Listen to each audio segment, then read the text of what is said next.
Hey guys, Nicole from Grand Coco Lives. This is just, I didn't plan on doing a video. I was getting ready for work and showered and all that stuff and decided, oh, this is what I'm going to make for dinner. So I made some coleslaw, keto coleslaw. And then I'm going to make a, look, rag baggish.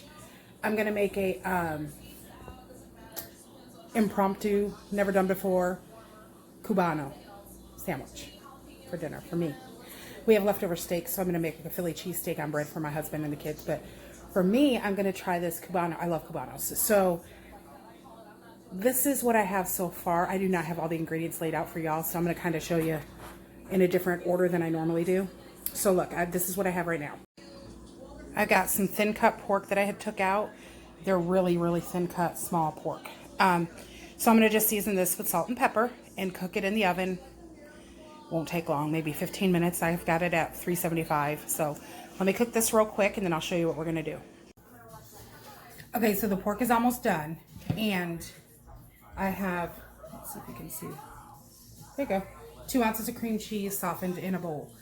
So we're gonna make what's called a keto fathead dough.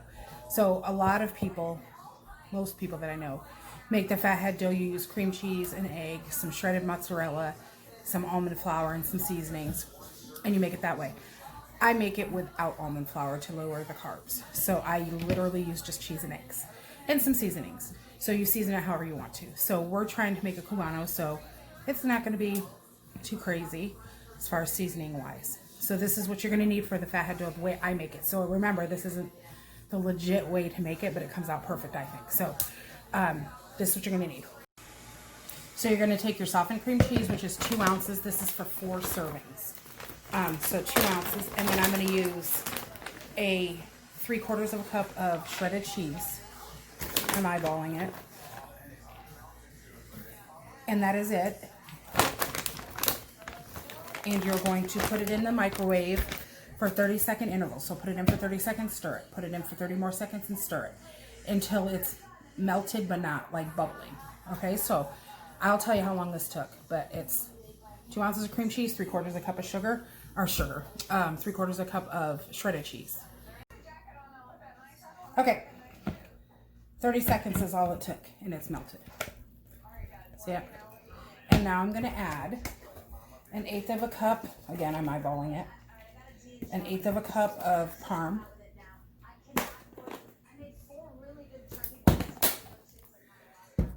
Just a splash of, or sprinkle, onion powder, garlic powder, some pepper,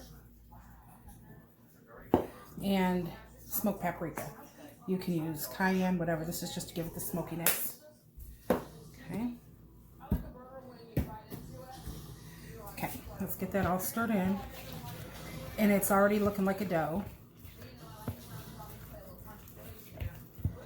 Okay, and then I'm going to add actually a hair more parm. There we go. I don't think I had enough because it's wet. There you go. So the parm will help dry it out instead of flour. Okay, that's it. Now touch it, make sure it's not like raging hot because now you're going to put the egg in. So we're going to crack an egg in here, stir the crap out of it. Don't let it cook. Just get it stirred in. Stir, stir, stir. All right, keep stirring until it's incorporated. It takes a minute, and I'll show you what it looks like. Okay, here's the hardest part of the entire recipe. So it's done. So instead of being a dry dough, it's more of a wet dough. So you need some parchment paper or something to roll it out. So, it's cheese, it's greasy. I spray the parchment with cooking spray in my hands because you're gonna stick.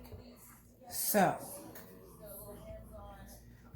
you know what, I was gonna do individual, but let's just, and if it's too wet for you, just add more parm.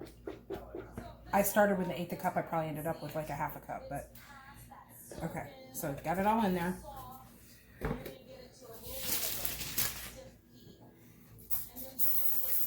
Spray your hands. and just spread it out some. We've done this before on my channel. Okay, and when it gets too sticky, which it is already, you're going to, let me get another piece.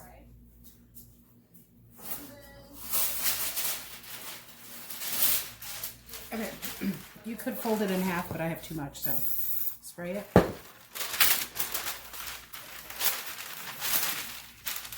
we go. That's it. And you're just going to roll it out to the size that you want. So this is supposed to make 4 servings. For me, it'll probably make 2 because I'll probably eat 2 servings.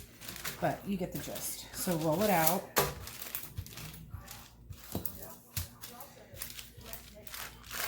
Okay, I'm going to keep rolling this and I'll be back to show you what it looks like. All right, so I've got mine all rolled out, and then you're just going to peel back the top layer carefully to not rip it because it's wet. There you go. Okay.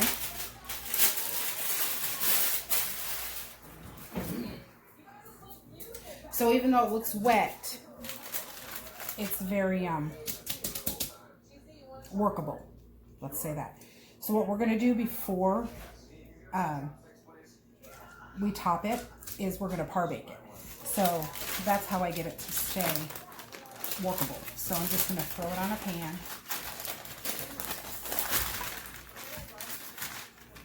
And stick it in the oven at 400 for about 5 minutes. Okay, I'm adding this in afterwards because when I went to edit the video, part of it was gone. So after I par baked it for 5 minutes, that's when I stuffed it, and that's the part of the video that's gone. So what I did is I had par baked it for 5 minutes. It's then rollable. It's pliable. So then what I did is I put about 1/8 cup of Chihuahua cheese. It's supposed to be Swiss, but I used Chihuahua because I didn't have Swiss. So I sprinkled the cheese, and then I did some mustard, the ham, the pork, and then I used Mickleberry ham from the deli because it's 0 carbs. Then I added the dill pickles, and then I add jalapenos also. And then I did another layer of cheese and mustard. And then instead of rolling it like a stromboli type thing, I went ahead and folded it in half. So I put, I loaded the toppings on one side and then folded the bread over it and then baked it for, about 15 minutes at 400 until it got golden and really firm. And then I cut it in half and served. I ate half of it. It's 4 servings. So I actually ate 2 servings with some coleslaw. So I'm just going to add this into the video where I lost the stuffing part of it. So, yeah, it's pretty easy though. And you could do it with anything, pepperoni and cheese, and make a pizza stuffing. It's kind of calzone-ish. There it is, all done. Nice and golden. And we got our coleslaw. We're just going to cut it into quarters and chow down. Let you know how it tastes. This looks good. What is this? There's my plate. I'm videoing, honey. He said it looks good. But he's having Philly cheesesteak. And the coleslaw. There's the jalapenos peeking out. It cut fine. It stayed together. So hopefully it's good to go. Let's see.